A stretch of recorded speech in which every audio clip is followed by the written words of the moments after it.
All right, people, welcome back to the way we do it. And I'm Andre, and I'm coming to you again from California, Altadena specifically. A lot of things have been moving slow in Altadena since the fires. I see a lot of for sale signs up. Now they're saying there's a glut, but a lot of for sale signs up for blank space that you got to build a home on. In this economy, that's pretty difficult, right? We're kind of built to, as homeowners, to find homes that already exist and putting bids on those. So it's gonna be a long time since for that to turn around. But all hopes for those who are going to hang out and stay. I commend you. It's interesting as I travel through Altadena, people are bringing trailer homes onto their property.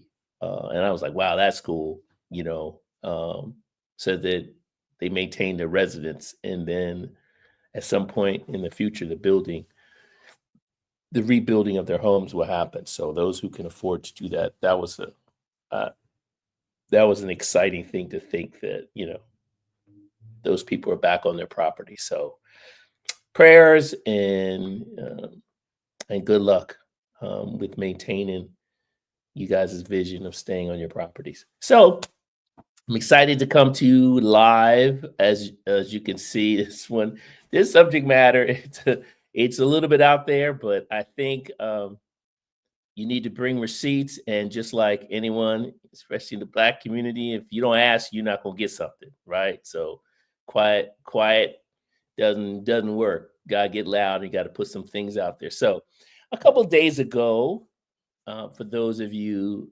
here in America, and again, hit me up if you got opinions on this situation as well. I know a lot of things have been happening, and there's a lot of distractions going on. But this is an important thing in the entertainment world as the reshuffling continues to happen. And remember, you guys are in control because just like you, we pay our Wi-Fi bill, we pay bills, we pay these subscriptions to different things. And if we pay or not pay, changes it. So the more educated you are about these things, the more important it is. And again, in all of these mediums, advertisers are looking to uh, reach you with their products and services. And again, it's real simple in America, free market economy. They can interest you, expose you to their products, and you go out and buy them. It's simple exchange, and forms of entertainment allow that advertiser to come into your homes. Those of you who are fortunate enough to just have subscribers where you don't have ads, that's a different scenario. But as you can kind of see, Americans through COVID weren't all that too thrilled about ads.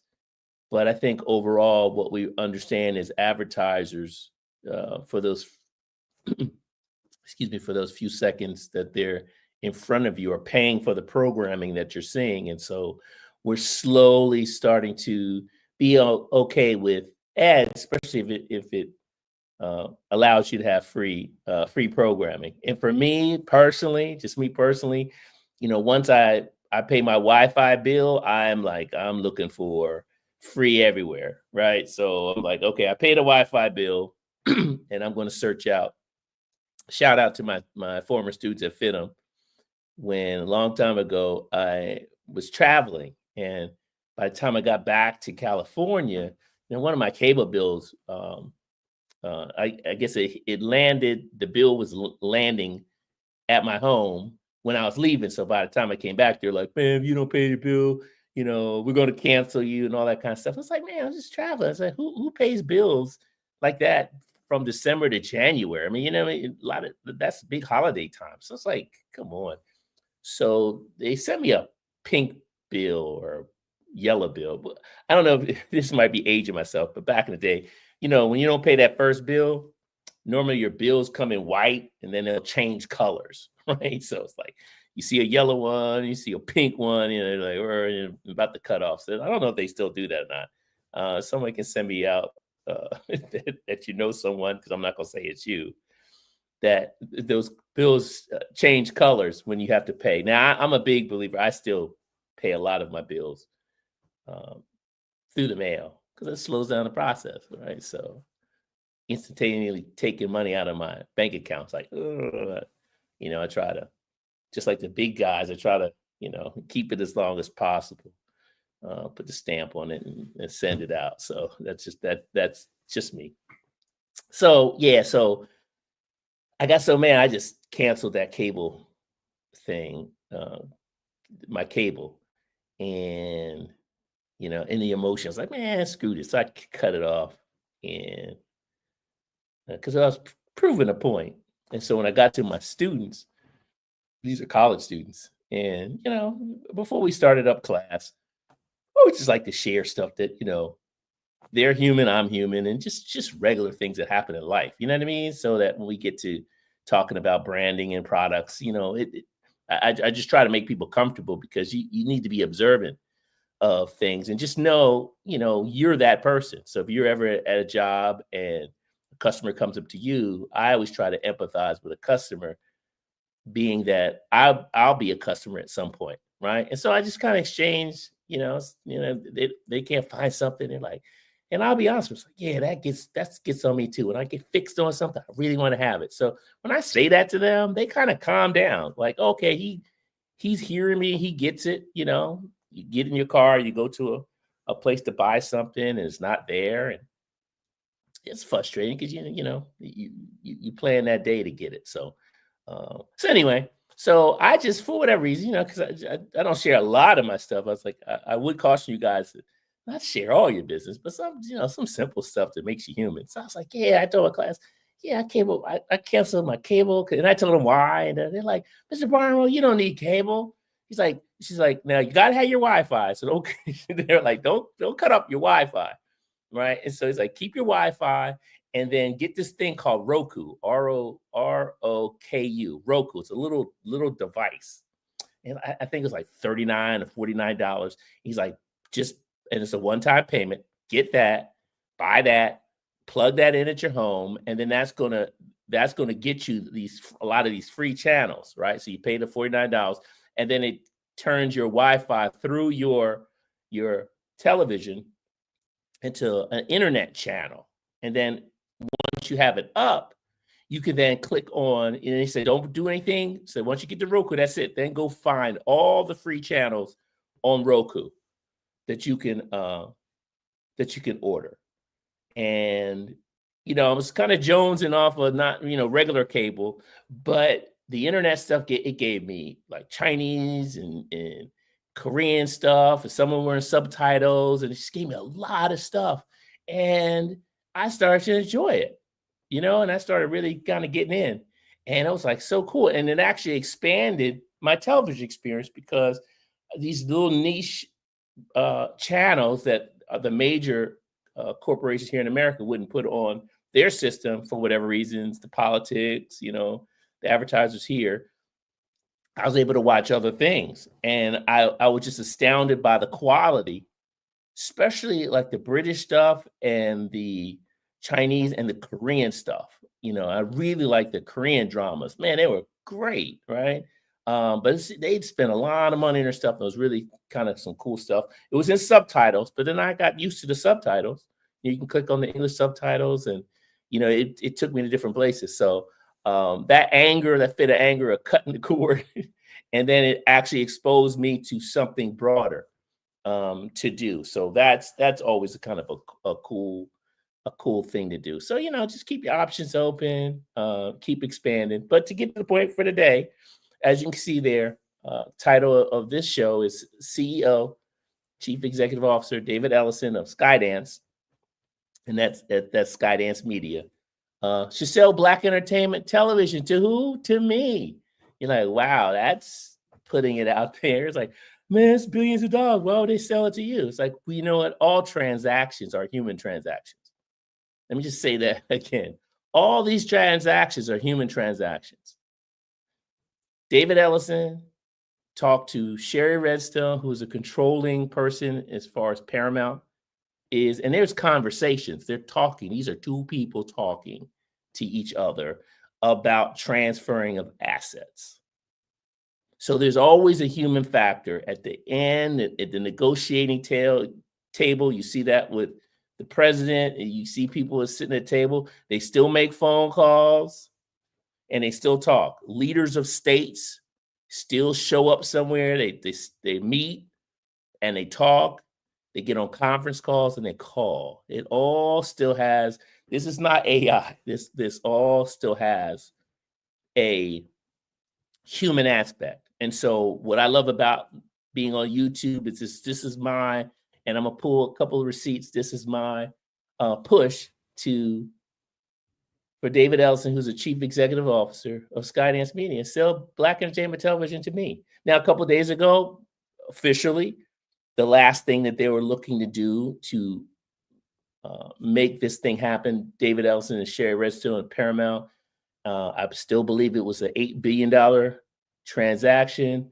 They had some licensing scenarios that they had to get approved by the government so they could transfer the licenses. I don't know if you understand what that's all about. I'll just share it with you just briefly. You know, the FCC, for a broadcaster, you have to have licenses to go on air, right? The rights of on air belongs to the American citizens, which we give the authority to the government to regulate through federal communication licenses. So they have to have a license for those public airways.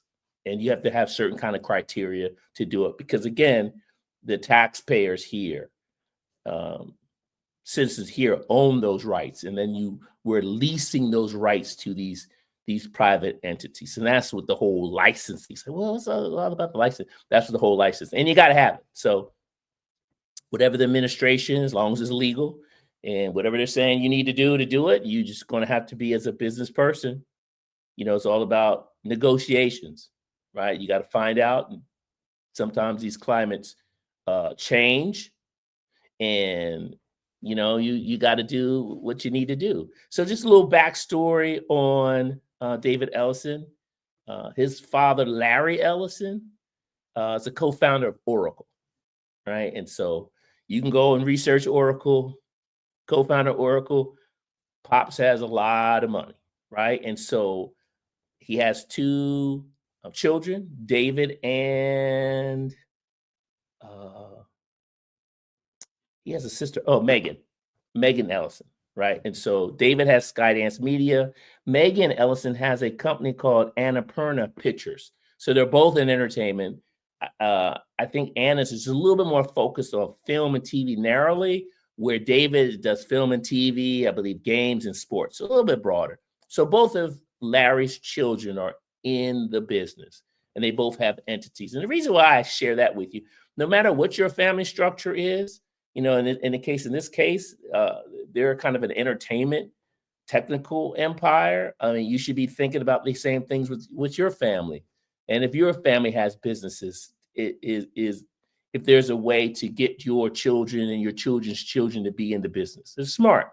So Larry is exposing his children to media entities to keep it in the family. If you know anything about Sherry Redstone's family, and I have his book. I recommend if you have a chance, and I really love books. Sumner Redstone is Sherry Ellison's father, who owned Viacom, which owned CBS, BT, everything, right? Then he passed away. Then the rights went to his Sherry, which is one of his children. I don't think she's an only child, but one of his children. But here's a great book to read about him, Sumner Redstone, A Passion to Win. And the reason why I admire this book is because in it, Sumner's position on entertainment is content is king. So all of those pages back there, content is king. And once I read that from what he was doing, all the technology, all of the highways, the digital highways we build, and all those kinds of things, they don't matter without the content. And like what you guys are doing on YouTube, content creators. Got to have content. There's value in content, right? Now, if you give it away, but I'll talk about that in another way. But it all comes down to content, right? You're sitting at home, however you set up, whatever whatever things that you're paying for, you're going to watch something, right? You're watching something, and that's content, and that content is being delivered to you at some kind of price. So I recommend, again, Sumner Redstone's book. Read it, especially my content creators, because I really want you guys to start thinking beyond just content creators. Think of you have a channel. Think of yourselves as producers of a channel, and how you move your channel space. And I'm talking specifically to YouTube, because I think, coming from a cable world, I've always seen YouTube as a channel. And so, again, Sumner Redstone, A Passion to Win. Check it out. It's always important to get tips and ideas from people who were there before you, and then you tweak it and you have some ideas. That way, at the end of the day, I believe you guys and your common sense and what you guys need to put together. So I put the power back into. We have incredible minds.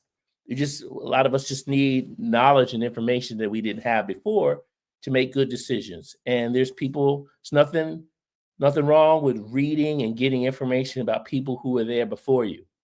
Just like when we grow up and we want to cook something, and our aunts and our uncles are very good, or our parents. But I think I told you in one of my last episodes that a lot of my aunts and uncles, they specialize in certain types of foods, and they're really good at it. So not knocking my mom or my dad, but my Carrie, she can do that sweet potato pie. So if I'm going to kind of like, Mom love you, it's like, but if I really want to know how to do that sweet potato pie, I'm just like, Carrie, can you show me what's going on there? So there's nothing wrong with seeking out the experts, and we all have them in our families. This is not like something far away, right? Extended family and neighbors, your neighborhoods, you got a lot of talent right next to you. This is, don't get a quibble on that.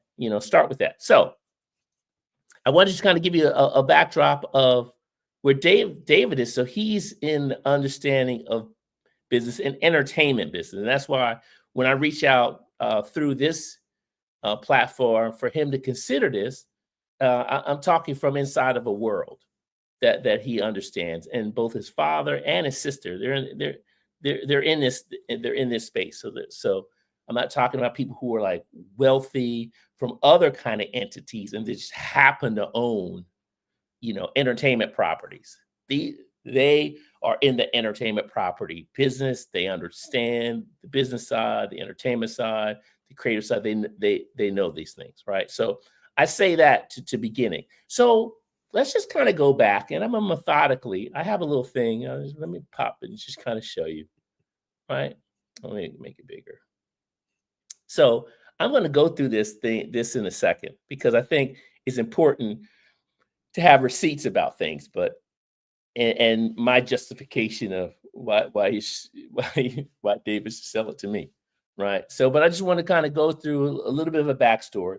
Now, in one of my last shows, I did mention that I was at BET from 1990 to 2002, right? So I started on the East Coast in Washington, D.C., and I ended my career with BET on the West Coast in Burbank, California. For those who are not familiar with how California plays out, especially the LA area, Burbank is where Walt Disney is headquartered and NBC is headquartered. Is right. It's north of Hollywood, but it's sort of quote in the valley, and that's where like a lot of television production happens. Hollywood tends to be in LA in the Hollywood section, but television we're across the hill, so we're sort of isolated from there. So that's where my career. I started with BET when it was privately owned, when Bob Johnson owned it privately. When Bob Johnson took it public, then he brought it back private, and then he sold it to Viacom. And so the last couple of years, I think Viacom officially bought BET, I want to say 2000. Because I left in 2002. In a later episode, I had mentioned that my boss was like, yeah, we got about two years before Viacom's going to kind of get to Burbank.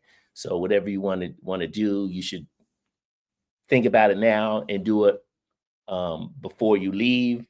And again, the reason why I say that is when any company acquires you, it's just, they're going to bring in their own people, and then you got to go, especially if you're at the higher ranks, and I was at the vice president level. So, that's just how that works, right? You might keep some of the workers at the operational level, but the executive groups, the management, especially higher management, you're bringing in your philosophy. And the only way you can bring in your philosophy is you bring in the people who are trained in your philosophy, right? And so that's just the nature of that beast. So you remember probably like a year ago when Sherry Redstone took over Paramount and they were going through their stuff, and you know, in that executive mind, she was looking to sell. One of the things that they were looking to sell was BET, right? Remember when they're looking to sell it, and then I think Tyler Perry came to the table, and the Byron Allen came to the table, and the current CEO Scott Mills was in the running to purchase BET. And then Paramount was like, they didn't do any of that stuff. Remember, I think Tyler Perry was a little bit pissed off at that, but Paramount was like, no, we'll hold off, right? So right there is where I want to kind of instruct us to analyze just that position first. Now, I believe, this is my personal opinion, when Viacom came to purchase BT in the beginning, that they thought that BT as a cable company, remember they had VH1, they had MTV, Comedy Central, I think CM, Country Music Television. They had a lot of cable businesses, and they were those cable businesses kind of dealt with certain niches. Like, I'll give you an example. Like, back then, MTV was in music was the kind of like their younger one, kind of more poppy. VH1 did the other kind of music that was skewed kind of young. So a lot of those channels were music channels, and they did niches, just like record genres. You got the country, you got R&B, you got pop, you got rock, you got jazz. So they were kind of like the music video version of, to me, record labels, and the whole, and how we just break down music. I know artists don't like to hear that a lot because they don't like to get pigeonholed, but it is what it is, right? So pop, R&B is now however you want to move that, that's up to you. I think is it Christina Aguilera? I think she sung like R&B, but they forced her to be with Britney Spears and pop, right? So I was like, it could get your ears should tell you what people are doing, but in general. So that was their whole thing. So when I got wind of them wanting to acquire BT, and this is where culture kind of kicks in. BT, before this was even a situation, and I'm there and I'm living proof of it. BT handled a broad spectrum of Black culture, right? It wasn't just BT was just a niche for young people and young music, right? So you had like Rap City that was for the younger artists, but then you had a Video Soul that was for an older audience. Then you had Midnight Love was for an audience. So you had different things. I was on the West Coast the latter years, and Black comedy skewed to an older audience. Then there was a young thing with Teen Summit, and then you had Bobby Jones Gospel did the religious. So BT was a broad brush for the whole Black experience, including, I don't know if you guys know this, but BT had BT Sports, and one of those is Black college football, which I was talking to a friend of mine, George Johnson, who was the voice of BET's Black college football. Man, find him, because that guy, he was before his time. I wish, I don't know, George is still in the game, but the way, and probably on YouTube, you can probably find some old George Johnson stuff, but his style was what HBC football needs to this day. I also worked for the first year of Black college football over at HBCU Go. So and the reason why I was able to do that is because a lot of us came from BET's Black college football. So that's a very niche kind of scenario. But I say that to say that so BET had touched a lot of things, and I just for me, because it was a cable company, I think it should have been partnered closer to CBS than the other cable company. The other cable companies that Viacom had, because all the other cable companies that Viacom had were kind of nichey, right? Niche. They were kind of very specific. Where even though CBS was broadcast television, CBS reached a broader group of demographics, just like BET did. And I thought they should be connected, but it was cable. They didn't see it that way. And then, I just think it just never, it almost like they had to clip pieces of BET to kind of match what MTV and VH1 and people were doing. And Black viewers left because of that. I mean, my aunts, they don't watch BET anymore, right? Now, my nieces and nephews, they do. So when they had both of them, they had a bigger population. And then when BET started to adjust to its world of kind of niche, it almost forced it to kind of get into certain little lanes that kind of matched up where they were. And I think, and it lost its steam.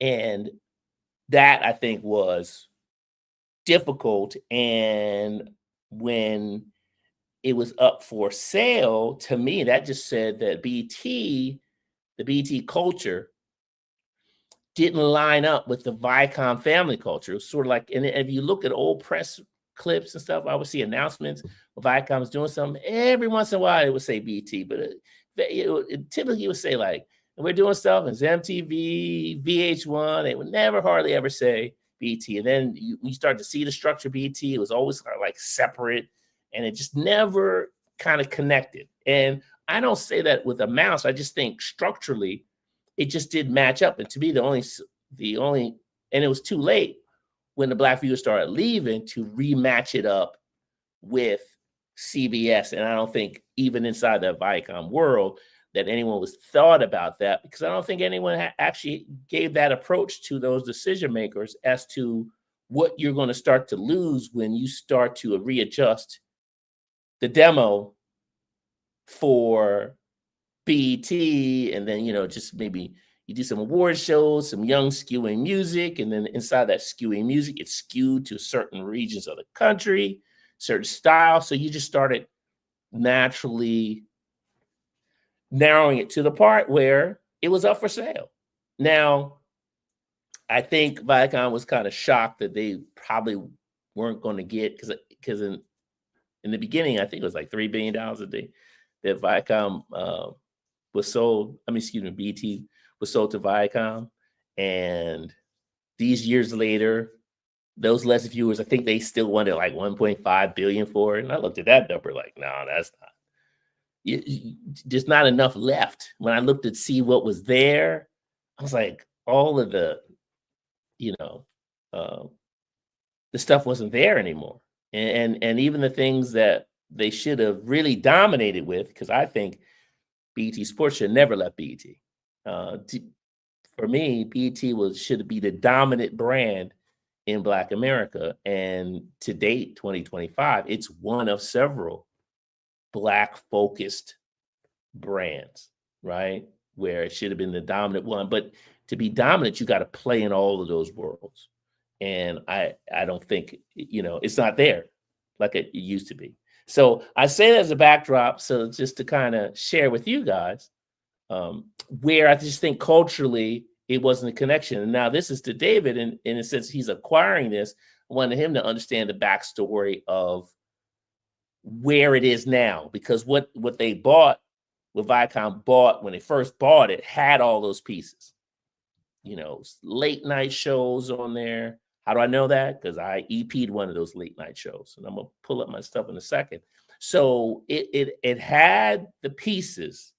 All it needed was additional resources to then dominate in those areas. Now, could it be that sister networks that could have messed with their money.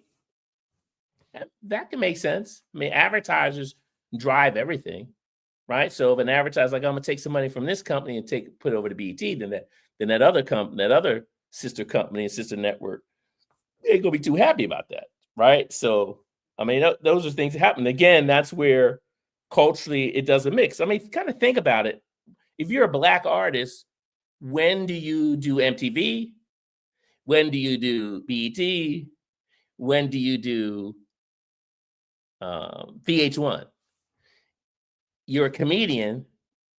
When do you do Comedy View? When do you do Comedy Central? Right? Remember, it's the same pot. So there's a lot of overlapping.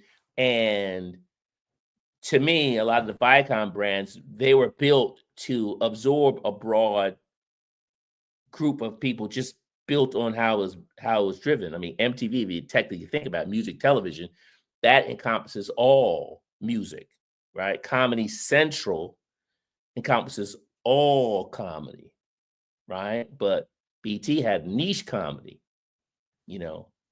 BT's music. MTV, a lot of people can get on MTV.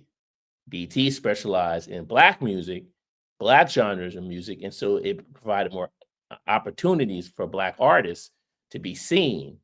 MTV is probably not going to push R&B in their world. That is pop, but a lot of R&B is not pop. Some R&B can be pop, but then there's like R&B, as we all know. So I give you just kind of examples of how things are just not lining up structurally, culturally. They're just not lining up. And so I wasn't surprised that in looking to how, what entities are going to keep. And then mind you, cable world was taking some hits. So even their top cable businesses were losing money, and they had multiple cable businesses. And again, to me, BT didn't line up with their other businesses because BT is a little bit of it's a cultural statement for a whole group of people that encompasses a whole lot of different things. Where a lot of those Viacom cable companies take pieces of those and put on those separate pieces. And so there wasn't that kind of match that I thought that they should have, right? And so where am I bringing this up? Because it's all about authenticity now, folks. It's all about receipts, right? When you start talking stuff. So this is just a general opinion. So I just wanted to kind of bring up to you. Let me make it bigger. Yeah, can I make it even bigger than that? Yeah, make me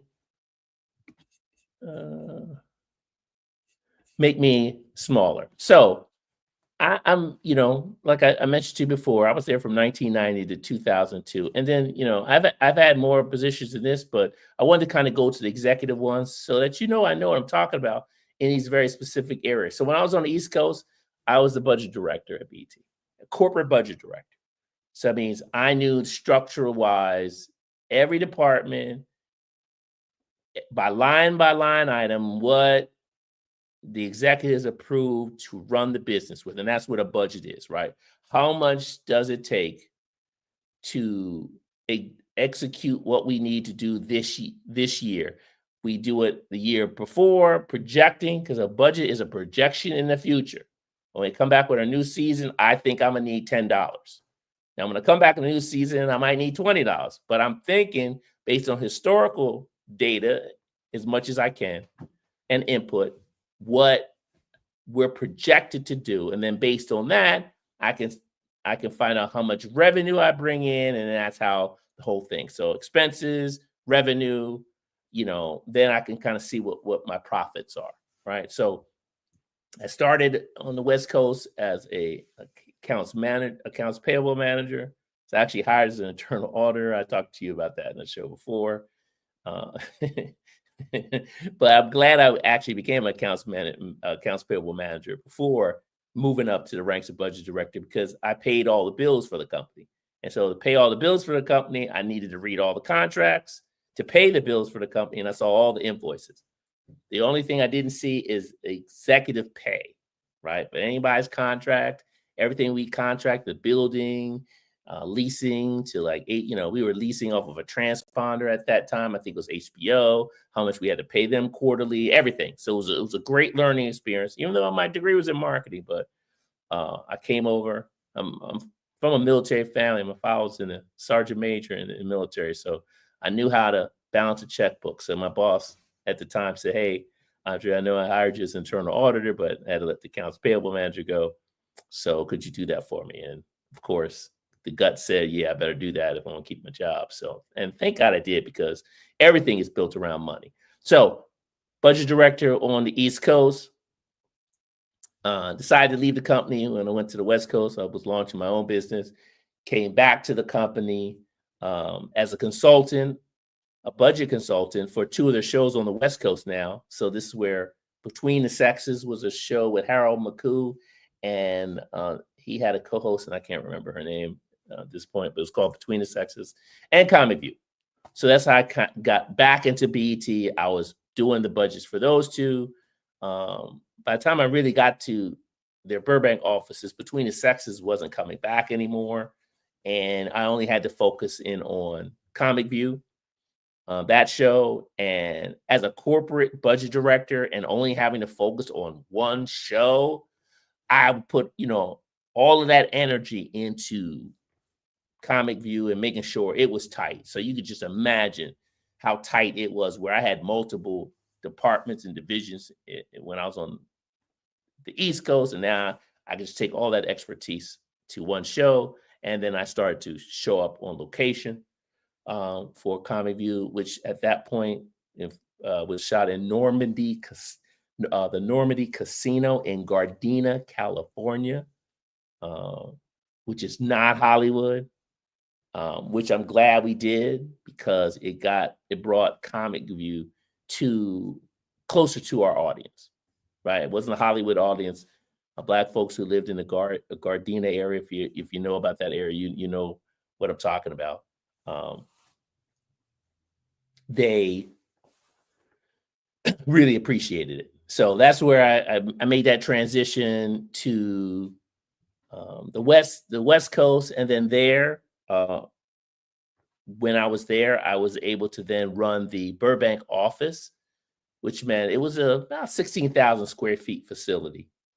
I had an insert stage, a couple of edit bays, some office space, right? So, but the good thing about that, I was, when we did Comic View, we subcontracted for the show. It could, we went from 13 maybe people, and then freelancing, it could get up to maybe 50 or so people for the show. And then when the show went down, that expense went down, and we went back to our core audience. But the experience of running a facility, paying the bills, all the things that are required there, and that entertainment part was anything that rolled through our facility, where DC would say, "Okay, we want you guys to do the St. Lucia Jazz Festival," for example. So any kind of projects that came through us, I'd have to use my budget experience and make sure, I could knock that out as well. And then remember, this is over a 12-year period. I think I was in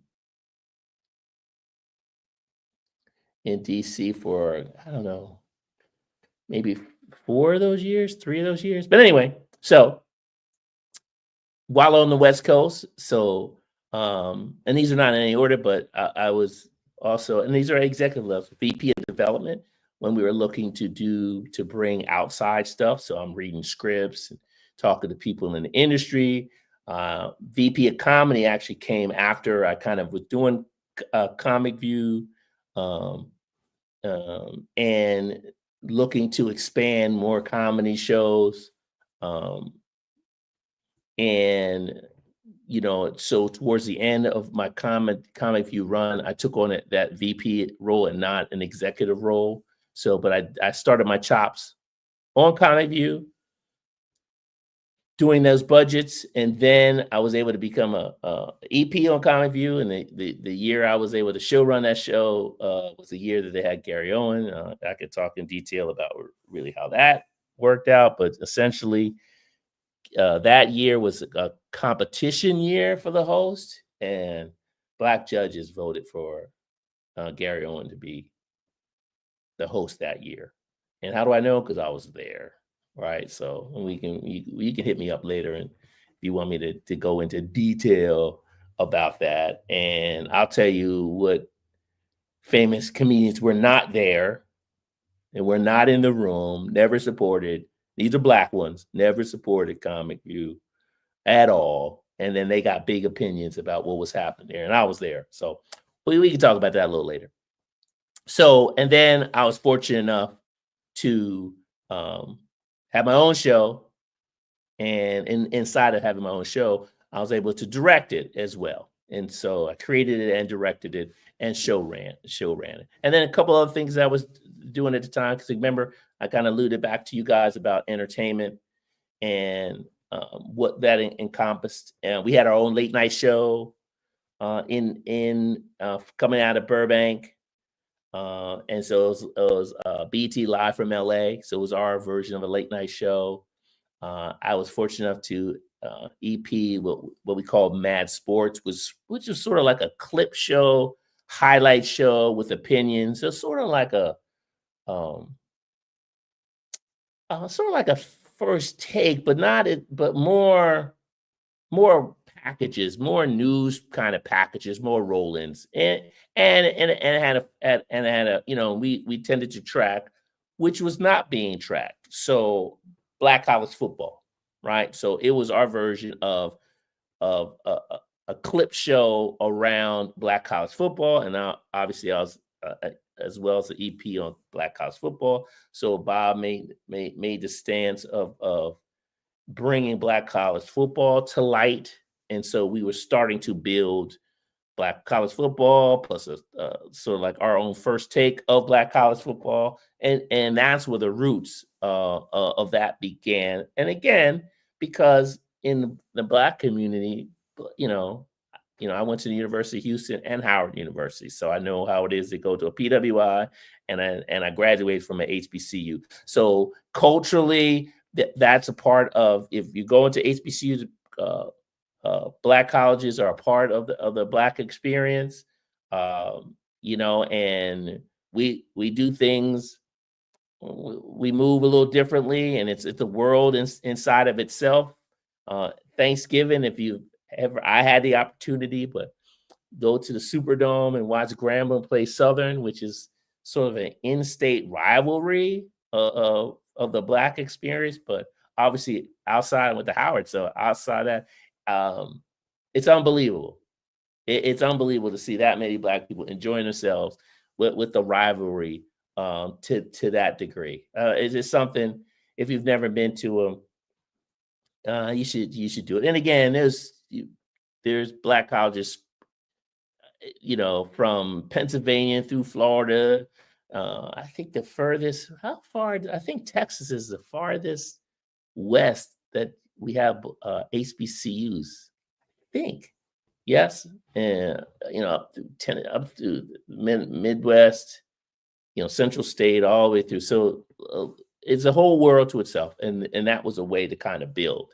So I say that. So let me go back full screen for a minute. So I say that because, and that's where I just wanted to kind of share with you, while I'm putting the kind of challenge out. Well, not challenge, that's a bad word, but I know David is going to have to make a decision on BET, and I just wanted to kind of give him someone else he could call about that experience, and what are some of the options. Now, when I look at, and now I'm talking to David right now specifically, when I look at Skydance Media, he has minor investors in Skydance Media. So I'm not, I'm open to,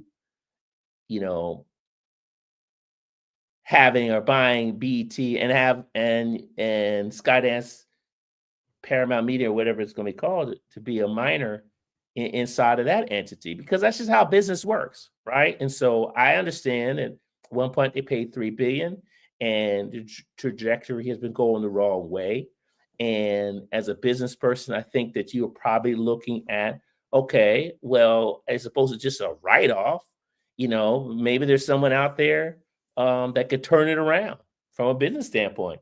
And as a business person, do it in such a way that you can have a interest in it, but as well as my goal is to bring it back to its heyday, because I look at where the misfires were, and I shared a couple of them. I'm not gonna share all of them.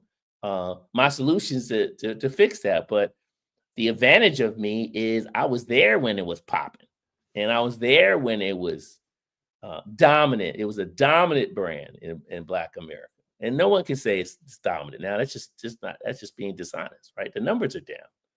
You know, you don't hear the buzz is down. There's just certain things that just there's certain groups of Black people don't even talk about it anymore, and that's easily doable. Easy, it's an easy fix, but you got to know what you're doing. You got to know how to do it. And so for me, I have a financial background in pulling off, as well as a creative background, as well as the most important thing is in a Black entity like that, that Black culture is what's going to drive it, right? And you got to create Black culture. Now, I've been in businesses that are Black owned and they don't have a Black culture.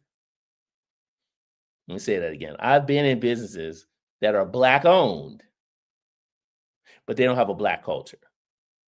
And Black people, if you want to move Black culture, you have to make sure that those Black owners have Black culture within inside their organizations.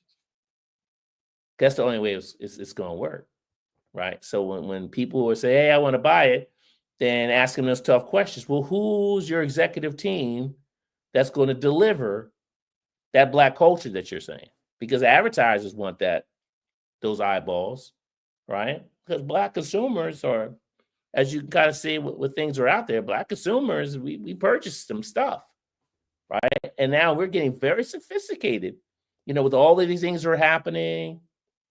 I know David Ellison, he had to take in order to get his license, he had to take a stand on DEI. We were Black before DEI happened, so I don't mix those two things together. And so, what do you do with a BET? And in his mind, is that and I'm not gonna make an assumption for white folks, but I think a lot of them think DEI and Black is the same thing, and it's not, right? Because it was Black people doing their thing way before. In 1990, it wasn't no DEI, and love them or hate them or whatever, if you're just neutral, Bob Johnson put more people in the entertainment business than anybody else, top to bottom, above the line, below the line. And I don't see anyone. I know someone mentioned that they created more millionaires, but more millionaires that's a few people.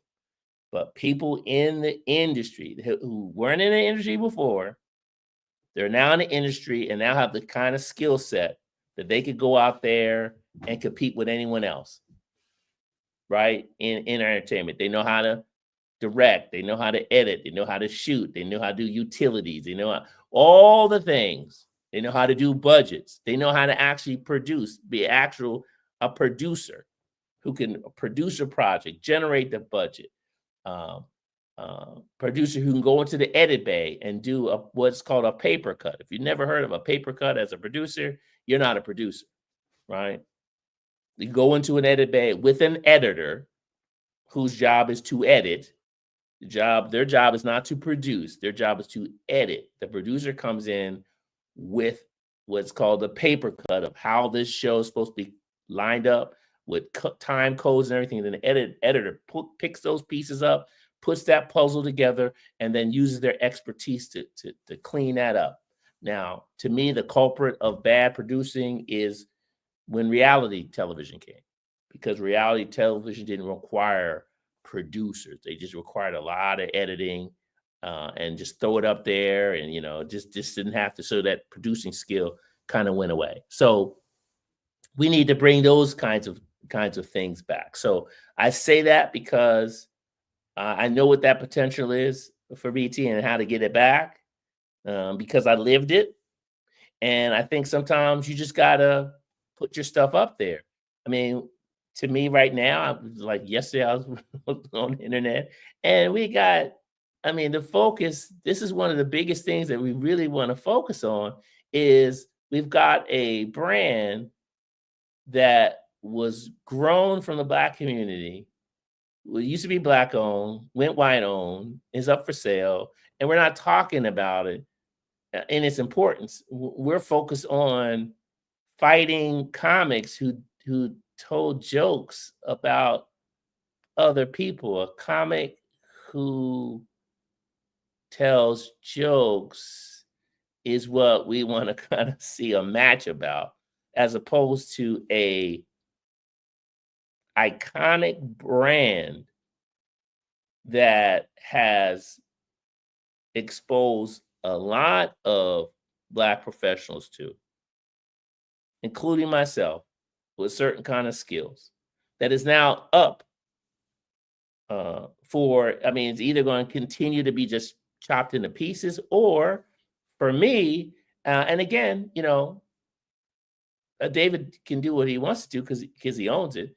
But I'm always one of those believers, before you make decisions, is if there's any additional information that he could have at his table, and that's what I'm offering, to make a business decision, then why not? I mean, what's the harm, right? All David can tell Andre is like, I'm not interested. That's fine. But at least I'm going to put on the table, here's a way that you can extend an investment in a property that has been going the wrong way. And I'm presenting myself to do it with the credentials that I have and the ideas to build it, especially at a time where, as you're moving forward. And again, I don't, structurally, to me, my opinion, structurally didn't match up. And maybe it should be a entity that it has a minority investment, yourself, and you let it go to its full potential, as opposed to bringing it in-house and adjusting it to your cultural environment, where it just might not adjust properly to, right? It just might not fit well inside, but it could be a great investment outside. And the whole idea of adding that kind of value, and for me, bringing it back in a way where now advertisers can reach those markets inside of the Black community a little bit more holistic. And me personally, and I think this is just because of my comedy training when I was at BET, we were able to be successful not only in our stand-up show, but my sketch show. We didn't use the N-word and we didn't cuss. So, and we got the responses that we need. So we don't need to go gutter to make things happen. Excellence is excellence, right? And so I think when you do that, then that draws the viewers, and then that draws those advertisers that are interested in that audience, and it's that relationship. And I think you have to be sensitive to both things. So I think by me having gone to a white institution and a Black institution puts me in a different space in the Black community, and I'm a member of a D9. Right. So if you don't know what that is, that's again, that's something inside of culture. That again, just I know how to move in those ways, and do it in such a way that we can have both things. We can have diverse, now here's this DI, but diverse programming to appeal to different entities of the Black community. And then, Black culture is entertaining outside of Black people, and so, I was looking at a special on James Brown. I mean, James Brown could play in front of a Black audience, and he can play in front of a white audience, and it's still going to be funky. You see what I'm saying? So it's like you can do all those things, but his excellence was in the style of music that was culturally connected to his people. And because he perfected that craft, it attracted not only his people, but the people that were not his people. because at the end of the day, it's great entertainment. And so that could be done. It just requires a certain kind of vision to pull that off, and that's why I'm sharing that with you guys now. Here's if you don't ask, you're never going to know. But so this is going to go on the YouTube, so I have to live with this, and that's why I pulled up my receipts that I've lived that experience before. I was there when it was very successful, and from the sidelines, I have, and more, if I ever have the opportunity to talk to David about it, I can get a little more detail as to how I would do that. And he's a businessman, so my whole thing is like, talking to a business person, like, here's my pitch for it, to pull it off and do it in such a way that you don't necessarily have to sell it, but you become a minority purchaser. I remember when I was at BET, there was Bob Johnson, there was John Malone. And if those of you, I think last time there was a book you guys should get. I think it's called The Billionaire Bet. It was like one of the few books that I saw published on Bob Johnson from a writer. But I knew about that. So, even in the beginning, having someone who comes from a majority environment, but understands the importance of all segments having products, in this case, entertainment, and underdeveloped, groups where at the end of the day, that's what advertisers pay to do is to be able to attract them, and then products and services. That's what the market economy is all about, right? So I present this in this way, so you can get a very good understanding of where my head is on that. So I wanted to kind of put that out there. David, if you're listening, before you make those decisions, that's why I put up my website. You can always get, my website. I'm not gonna put my phone number on this live, but through my website, the way we do it TV, and you reach me, I put up my product there, so you can kind of see where things I've done in the past, and I will continue to do these lives. But and again, I bring these lives to you from a perspective of a producer, producer's perspective of entertainment in this case. And I like to stay in the lanes that I know. So my 12 years at BT mean something, right? So this isn't a theory. This is someone who's actually been there, and I've been able to dance on the different areas. So I'm not just coming from a corporate side. When you ever have a founder or a CEO or someone's going to drive something, the more experiences that they have about getting that together. So I have the backstory and experience from a financial standpoint. I've run a facility, and I've also show run and created content.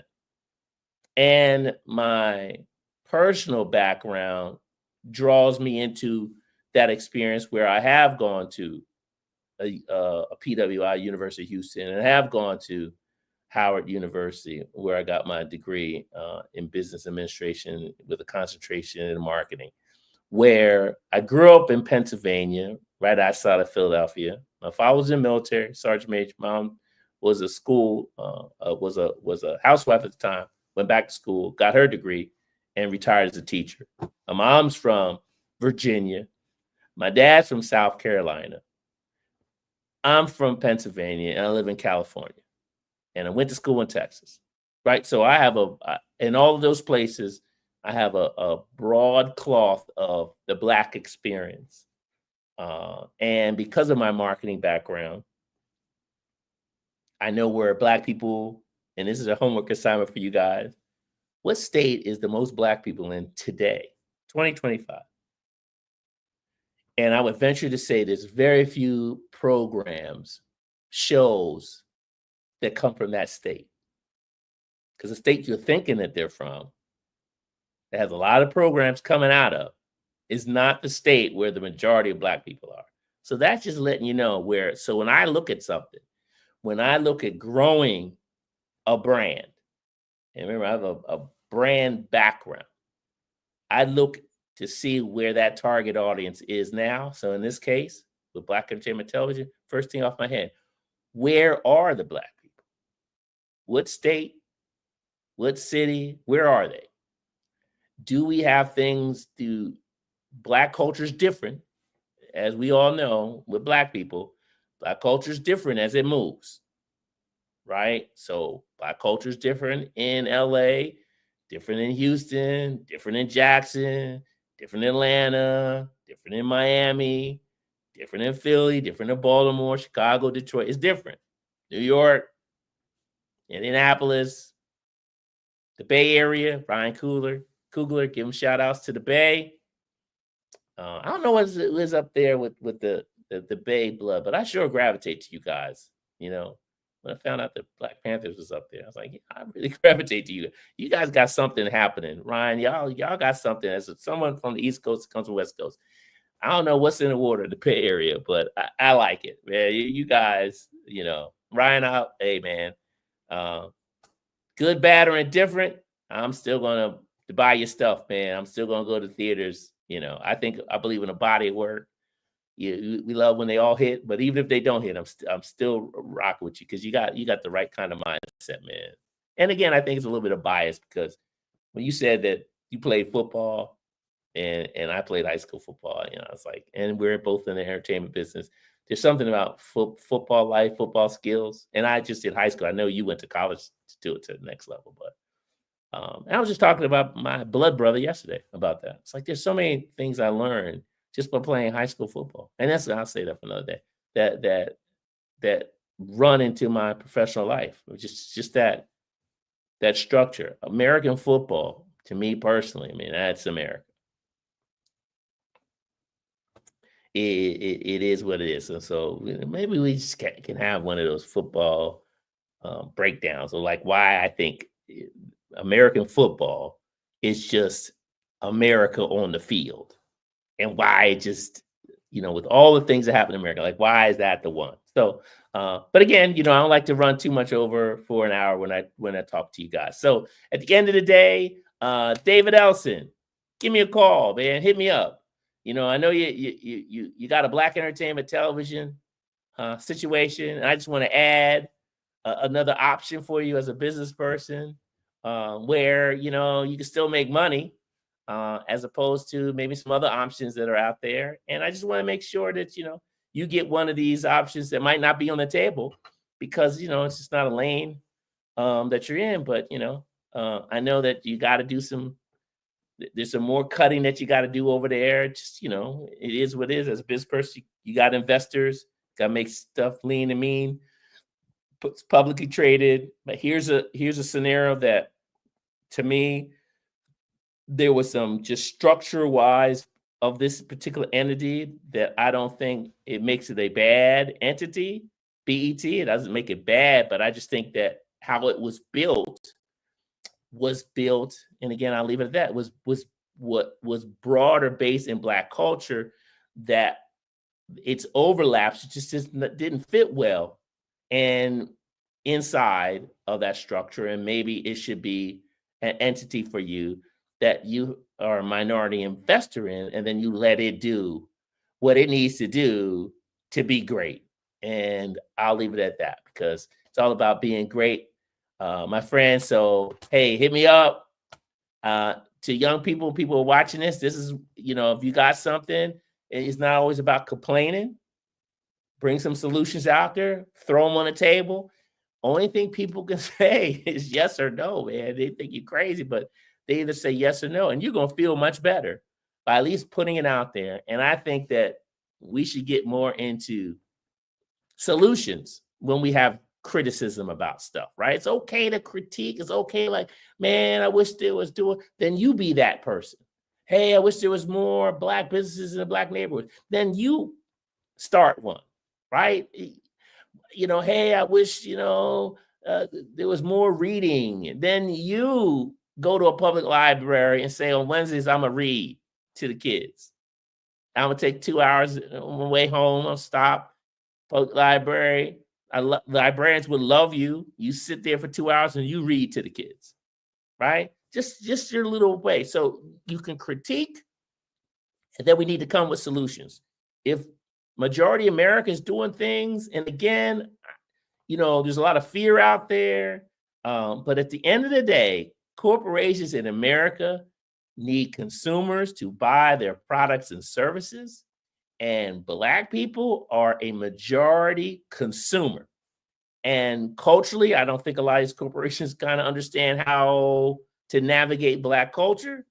They've been put in a scenario where they can't do it the way they thought it was done. But as CEOs, if someone comes with solutions without having to use certain buzzwords to pull it off, and different ways of doing business, collaborations, investments, minority stakes in Black entities, there's a lot of different ways to, again, have Black consumers feel that they're a part of the solution. And in my case, entertainment, bringing it in such a way that they like it, as well as the rest of the world likes it. So that's it, man. So David, if you get a chance, hit a brother up, man. And my fans, my friends, my fellow, the way that we do it. Thank you guys for subscribing to the channel. I put up I put up, and this is the first time I put up. So this is why I'm sharing this one. Check out my last clip. It's called Dan the Garbage Man. Hilarious. Comedian's name is Roman Murray. It's funny, and you guys are really responding to it. So I'm going to continue to find those little gems that I found from my sketch comedy show. The goal is I do want to bring my sketch show back out, because it's time for stand-ups to get back in a collaborative way, because I think that a sketch comedy shows is a great way to kind of bring that back. So, but if you get a chance, check out my latest upload. It's called Dan the Garbage Man. He's funny. You guys, I think I just did it like 2 days ago. So check that out, and check out the site if you can. Like and subscribe if you like. And again, I'm just trying to bring some humor back. And when I see big issues, is to not only just come with a criticism, but a possible solution. So David, if you hear me, hey, let's talk about BET, man. Let's talk about maybe some options for you to think about, because you own it. All right, folks. Peace.